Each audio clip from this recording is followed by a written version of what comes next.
De passage sur notre plateau, le chef du Parti des citoyens de Saguenay, Dominique Gagnon, a réitéré son opposition face au projet de collecte des matières résiduelles et des bacs bruns. Selon lui, l'utilisation de bras robotisés représente une solution plus économique. Michael Beauchemin s'est entretenu avec lui. Alors, bonjour, M. Gagnon. Bonjour, Michael. Vous vous êtes opposé tout au long de votre campagne au bac brun. Mais pourquoi, en fait, cette opposition? D'où venait cette opposition?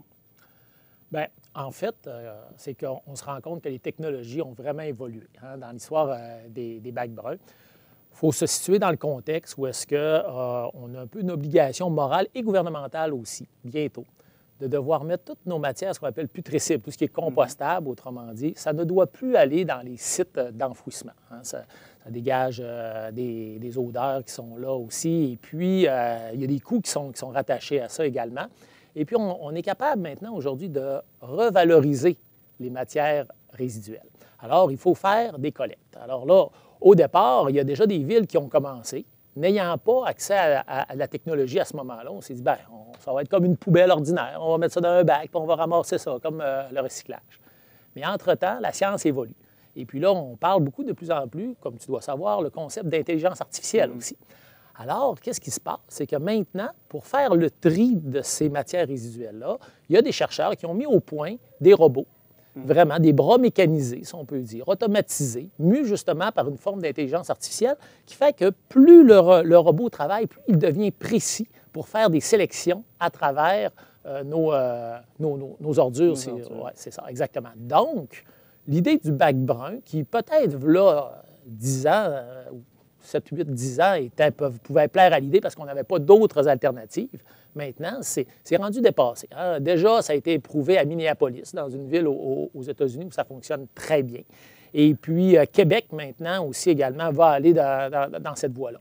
Donc, il faut être sensible à l'environnement. Oui, le compostage, c'est important. Et puis, il faut aller en ce sens-là. Ça, personne n'est contre la vertu. Maintenant, sur le moyen pour y arriver, à ce moment-là, moi, j'étais à la page, contrairement à la mairesse Josée Néron, qui, visiblement, est en retard dans ses lectures, contrairement à ce qu'elle disait. Et puis, on se rend compte, là, maintenant, que c'est l'option que les citoyens veulent avoir pour 3 raisons principales. OK? Premièrement, il y a des raisons économiques à ça. Vous savez qu'un bac brun, là, c'est pas donné, là. Donc, on parle d'une facture de 5 à 7 millions de plus au niveau de la ville. Or, en ce moment, dans le dernier budget 2018, que Josée Néron a mis de l'avant, à la fin de l'année, on devrait avoir une augmentation de la dette de 20 millions, ce qui représente une augmentation de 9,5 la plus grosse augmentation de dette jamais vue.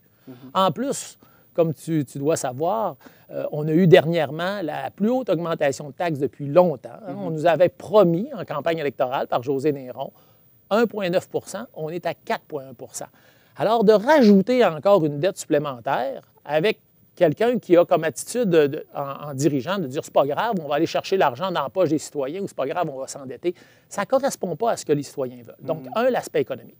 Deuxièmement, l'aspect environnemental aussi.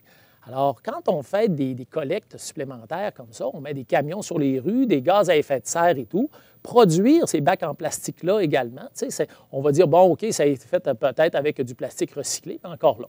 Donc, il y a toute une notion à ce moment-là au niveau de l'environnement qu'on trouve que ce n'est pas vraiment ce qu'il y a de plus écologique en ce moment, l'idée des bacs bruns.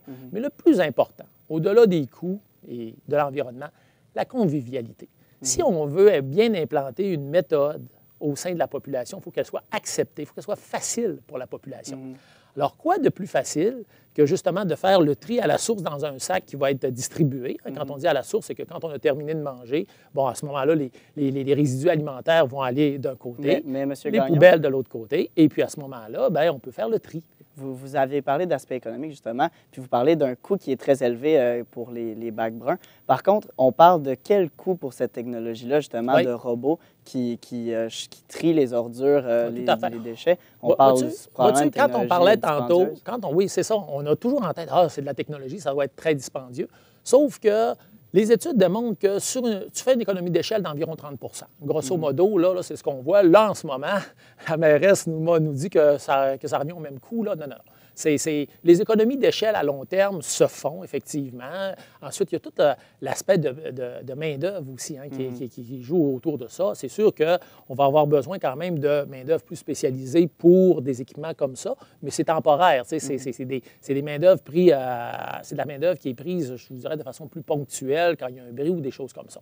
Mais de façon générale, c'est beaucoup plus économique là, sur ce plan-là. Et je reviens au point de la convivialité parce que c'est ça le plus important. On a déjà 2 bacs en avant de notre maison, puis quand vient le temps d'aller mettre ça au chemin, bon, c'est-tu aujourd'hui, c'est quelle journée? On faut se dépêcher souvent pour mettre ça, on est coincé. Je parle un peu au nom des gens qui ont des enfants le matin, puis vite, il faut se dépêcher pour l'école. Le bac a-t-il été au chemin? Ah non, je l'ai oublié. Bon, c'est pas grave, ça repasse la semaine prochaine ou dans 2 semaines. Mais là, quand le bac des poubelles va repasser seulement dans 1 mois, en plein été, ça va en faire beaucoup. Ce moment-là, il faut être réaliste, là c'est pas convivial du tout. Donc, 3 bacs avec justement cette notion que les ordures non putrescibles vont être ramassées beaucoup plus tard. Il y a toute la notion aussi faut rendre ça simple pour le citoyen. Puis on sait très bien que, bon, le bac est là. Ça va être tentant des fois de mettre des couches dans le bac brun où est-ce que ça doit être vraiment que des matières recyclables. Alors, c'est toute cette dimension-là de convivialité qui fait en sorte que les citoyens n'en veulent pas. Hein? Moi, quand je vais là, sur la roue, on regarde en ce moment les VoxPox qui sont faites ou même les gens que l'on rencontre. Quand on leur explique vraiment ces 3 aspects-là, c'est clair que le bac brun, en ce moment, n'est plus la solution des années 2018. Bien, merci beaucoup, M. Gagnon, d'avoir été avec nous.